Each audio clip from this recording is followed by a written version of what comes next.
हमारे भोपाल के लड़के तो इतने खतरनाक हैं, इतने खतरनाक। निसार नाम का लड़का पढ़ता मेरे क्लास में। मैंने कहा निसार खड़ा हो, तेरा जन्म कैसे हुआ? बस उसकी हाजिर जवाबी और आपकी तालियां। मैं कहा निसार खड़ा हो, तेरा जन्म कैसे हुआ? उसने खट से जवाब दिया कि जवानी जाने मन हसीन दिलरुबा, मिले दो दिल जवान निसार हो गया। मैंने कहा यार तेरा बाप भी ऐसे ही जवाब देता था। आजकल बिहार में मंत्री है, वो बिहार का एक मंत्री अपने ड्राइवर से बोलने लगा, सर चलो शौचालय ले चलो। वो ड्राइवर बोला, सर वो शौचालय नहीं होता, सचिवालय होता है। जिसको ये पता नहीं कि शौचालय और सचिवालय में क्या अंतर है। समस्या इधर फंसी पड़ी है। मैंने दूसरे छोरे से पूछा, मैंने कहा यार बता जवानी और बुढ़ापे में क्या अंतर है? वो बोला, सर जवानों के मोबाइल में लड़कियों के नंबर होते हैं। फिर मैंने कहा बुजुर्गों के? क्या लगे सर डॉक्टरों के नंबर होते हैं। समस्या इधर है। और हमें दूसरे के बच्चों की क्या, हमारा खुद का छोरा बिगड़ा हुआ है, 10th क्लास में पास हुआ, इंग्लिश मीडियम में पढ़ता। बोला यार पापा कहाँ आप मारे मारे भरते रहते हो? मैंने कहा क्या हो गया? अरे कह लगा मेरा परसों हिंदी का पेपर है, आप कोई ऐसे आता हो तो याद करा दो।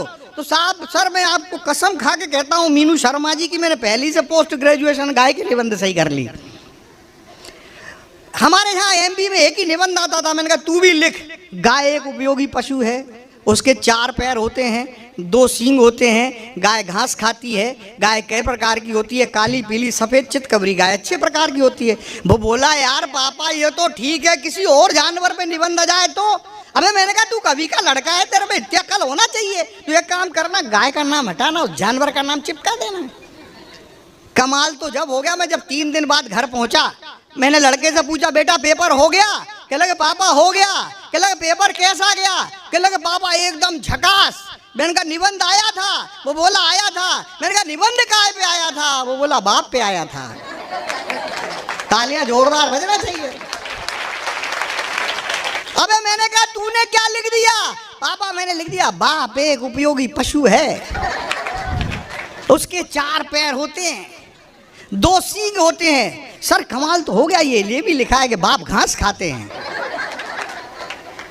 बात यही खत्म हो जाती तो ठीक। आगे वो ये भी लिखा है कि बाप कई प्रकार के होते हैं, काले पीले सफेद चितकबरे बाप अच्छे प्रकार के होते हैं। और मित्रों तालियां आप गड़गड़ाहट के साथ बजाना। एक बात वो ऐसी लिखा है जो मैंने भी उसे नहीं बताई थी। वो लिखा है कि बाप सुबह शाम 2 लीटर दूध भी देते हैं। समस्या इधर फंसी पड़ी है। मित्रों कमाल की ये जो नई पीढ़ी आ रही है ये भी कमाल की है। हमारे मुकेश सांडिल्य जी हैं, ये भी कमाल का आदमी है, दूर से दिखता नहीं है।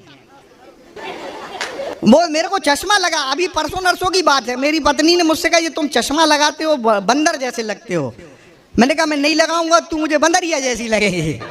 समस्या इधर फंसी पड़ी रहती है। क्या है, चश्मे के भी अपने अपने गुणा भाग। ये हमारे मुकेश सांडिल्य हैं, बहुत कमाल का आदमी है। ये इंडिया का वो काला धन है जिसके पीछे मोदी जी पड़े हुए हैं। इसकी बहू ने मुझे फोन किया कि भाई साहब मैं तो बड़े संकट में हूँ, मुझे बार बार बाहर जाते हैं। कह लगे मैंने कहा क्या समस्या क्या है? कह लगे कुछ नहीं, वो मोदी जी का नया फरमान आ गया है कि काला धन जमा करो सरकारी खजाने में। अपने पास तो ये एक ही है। लेकिन समस्या इधर फंसी पड़ी है कि एक बार साहब बम्बई होटल में हम कवि सम्मेलन में गए। कवि सम्मेलन में जैसे ही पहुंचे और पहुंचते ही वहां देखा जो स्विमिंग पूल में, हमें इन्हें समझ में आया, उन्होंने कहा चलो यार नहाते हैं। ये जैसे ही स्विमिंग पूल में कूदा वो अंग्रेज औरतें निकल के बाहर खड़ी हो गई। मैनेजर से पूछा ये क्या है? कह लगे क्या हो गया? अरे कह लगे कलर छोड़ रहे हैं ये।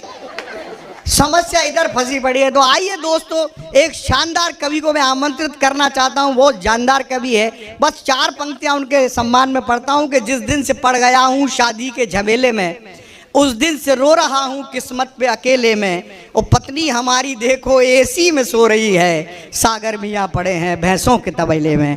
जोरदार तालियों के साथ मुकेश सांडिल्य चिराग तिवारी से। पूरे मंच को प्रणाम करते हुए तमाम श्रोताओं को प्रणाम करता हूँ, आदरणीय दीदी को प्रणाम करता हूँ। मंच का काला धन हूँ ये बता दिया गया है मेरे बारे में।